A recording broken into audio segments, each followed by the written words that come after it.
The NBA fears the Boston Celtics for many reasons, but the number one reason is their depth. They have two legit megastars in Jayson Tatum and Jaylen Brown, and Jayson Tatum didn't play last game, so Jaylen Brown had to give you a reminder of what he can do. Remember, the reigning finals MVP just put on a masterclass versus the Orlando Magic in Game 2. He was hitting from everywhere. He was a full 3-level scorer yesterday, dropping 36 points to go with 10 rebounds, 5 assists, and a steal in 42 minutes. And for a guy like JB who can get his offense going with his defense, that is huge. He's a 6'6" wing with absolute springs in his legs, jumps like a kangaroo, and here he is, sizing up Goga Bitadze right here, licking his chops and then getting downhill, blowing right past him and finishing with a almost poster, tough little lay right there at the rim on Paolo, and then going right past the big once again. And this is what the Celtics do so well. They mismatch hunt. Everybody on the floor right here has a mismatch, including Jaylen Brown with the ball, and this is a product of what Coach Joe Mazzulla and company does. With this extremely versatile lineup on the offensive side with Kristaps Porzingis at the 5, they can do whatever they please, and right there it ends up with Jaylen Brown getting to the rim, breaking down the defense, and Derek White getting the tap back. Then he's got Franz Wagner on him, goes baseline, gets fouled, they don't call it, but it's still an and one, and then this is a tough shot, one of the shots of the night. It's a 9-point game, 3:20 left.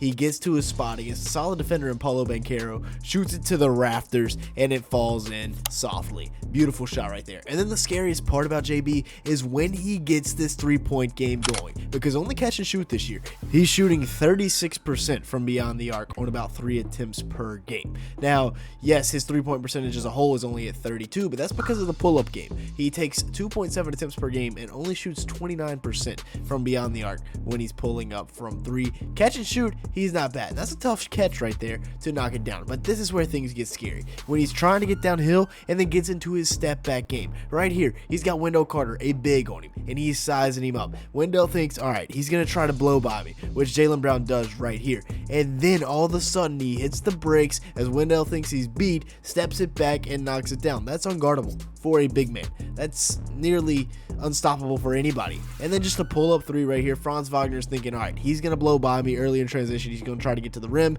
Little Paul's dribble and pull up. Hezzy pull over Franz. That's extremely tough right there for Jaylen Brown. And once again, like I said, he's got to remind everybody just how good he is. He's one of the most disrespected players in the league. He is the reigning finals MVP, for crying out loud, and he still gets hated because he can't go left. Like, what are we talking about? Last year in the finals, he put up 20.4 points per game, 5.4 rebounds, 5 assists, and 1.6 steals. And I'll admit, it's one of the weaker stat lines from a finals MVP in recent memory, but hey, he got it, right? You can't knock him for, playing who he played and getting the stats that he got. This series against the Magic, he's averaging 26 points, 7.5 rebounds, and 3.5 assists, and he's going off, to be honest. A lot of guys are hurt right now for the Celtics. The Magic are playing a little rough, but it doesn't matter. The Celtics continue to win. He's doing this on 50-50-90 efficiency, which is ridiculous, and they're proving once again that when you have a team like this built with shooters around 2 wings, they're going to be really tough to stop. And like Perk said, the Eastern Conference Finals is pretty much just marked on the calendar every year for Jayson Tatum and Jaylen Brown at this point. Now, as for JT, the other part of this two-headed monster, he should be back soon. He's got a little bit of a bone bruise in his right hand, so I think he'll be back soon. Maybe he doesn't come back this series. Even if he doesn't, it's not the biggest deal in the world. But Tatum is an MVP caliber player, so they need to have him obviously healthy for another run at the NBA championship. He's averaging 26.8 points per game, 8.7 rebounds, 6 assists, and 1.1 steals per game this year, and it's just a force on both sides of the ball. That's the thing about both of these guys. They both play hard on both sides of the ball. They can defend at a high level. They can score at a high level. Yes, he's only shooting 34% from 3 on 10 attempts. That is a little bit of an issue, but when he gets downhill, he's really tough to stop. He's also averaging almost an assist and a half more per game this year than he was last year, transforming into that point guard role where he's got the ball in his hands more and he makes plays more. And as a point forward, standing at about 6'9", he's got the perfect build, perfect archetype to run this Boston offense. Even though he doesn't shoot the best from 3 this year, he was still 38% last year and has proved in the past that he can do it, on top of being fantastic getting downhill. Now, if you've made it this far in the video, make sure to like button, leave me a comment down below, and hit that subscribe button if you are enjoying at any point. As you can see here, a large majority of the people that watch these videos are not subscribed to the channel. Also, go ahead and check out our betting channel as well. We're up to almost 50 subscribers over there. We're making some good money, so go ahead and check that that out. Now let's talk about the rest of the Celtics here. Kristaps Porzingis was big, even though him and Joe Mazzulla seem to have an interesting relationship where Mazzulla loves to watch him bleed. That was a little bit questionable, but your average Joe Mazzulla press conference, I guess. Derek White, who as a fourth option is averaging 16 points, 4 rebounds, 4 assists, a steal, and a block per game. Maybe the best fourth option in the league. Definitely makes a case for it. He's probably the best role player in the NBA right now, and it's a little bit of disrespect to call him a role player, but he's got that spurt ability. That's what they talk about in college basketball a lot, but even in the NBA, it's huge. You see the big three here. There's about 6 minutes left on the clock. Boston's up 7. He hits a big three here in the pick and roll. Porzingis gets the big onto him. He decides he wants to hit the pull-up three, gets right into it, late contest from Wendell, and he knocks it down to push it up to 10. Orlando scores on the next possession, but now coming back down the court, they get back into the pick and roll, get Paolo onto Derek White now. He's leaning back. White sees this, pulls up, knocks down the 3-ball, and hits back-to-back threes to go on a personal 6-1 run to give the Celtics a 12-point lead down the stretch. Now, the glue guys, and honestly, it's disrespectful to call these guys glue guys because some of them are all-star caliber players. We've seen Drew Holiday be an all-star before, even though he's getting up there in age, and he still does a lot for this Celtics team, playing the point guard role without Tatum, finding Horford right here, the ageless wonder, and then knocking down the threes when they come and getting to the rim when he needs to, as well as, of course, playing fantastic defense. And you got the NBA's 6th man of the year, Peyton Pritchard. He's a little bit of a smaller guard, but he can just knock it down. Really nice set here by Joe Mazzulla. They get all the way through to the third progression, which is the throw behind, but you got Derek White and Sam Hauser on the opposite side of the court, so you can't help off.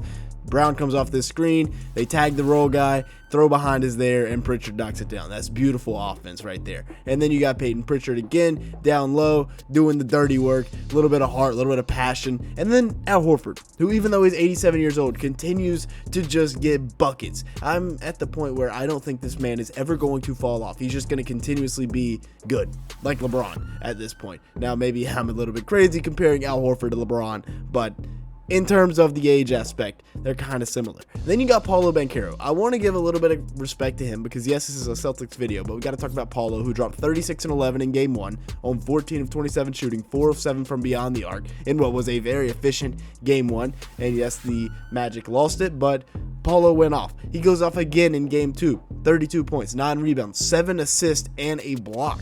And the Magic are kind of trying to copy what the Celtics have with Tatum and Brown, with Paolo and Franz. It's just the 23-year-old version of them. A little pick and roll here. Wing on wing pick and roll to get Al Horford onto Paolo. He hits the slip, which is Franz. Franz goes up and challenges Tingus Pingus at the rim and gets the lay-in to go. Paolo is dangerous coming downhill. You don't want to get in this man's way when he's coming downhill, especially off of a screen. They love to use him in the pick and roll as the guard. They can also use him in the pick and roll as the big. And then right here, I mean, Drew Holiday is just, he's not going to be able to guard Paolo. It's going to end in a highlight dunk more times than not because he is so explosive coming downhill and he's such a big body. Normally, Tatum would be the matchup here for the Celtics. Without him, they go to Drew, who is, yes, a fantastic all-around defender, but he's just no match for Paolo Banchero, who's got him by like 6 inches and probably 50 pounds. Paolo coming off screens. And then they go to Sam Hauser. I mean, I'm not sure what that's all about. No offense to Sam Hauser. He's a pretty solid defender, contrary to what you might think by looking at him. But he has no match for Paolo. And then this is the scary part. Him knocking down threes. Between the legs, step back over Jaylen Brown in the NBA playoffs. 32% from 3 on the season, 34% on the catch and shoot, and 31% on the pull-up.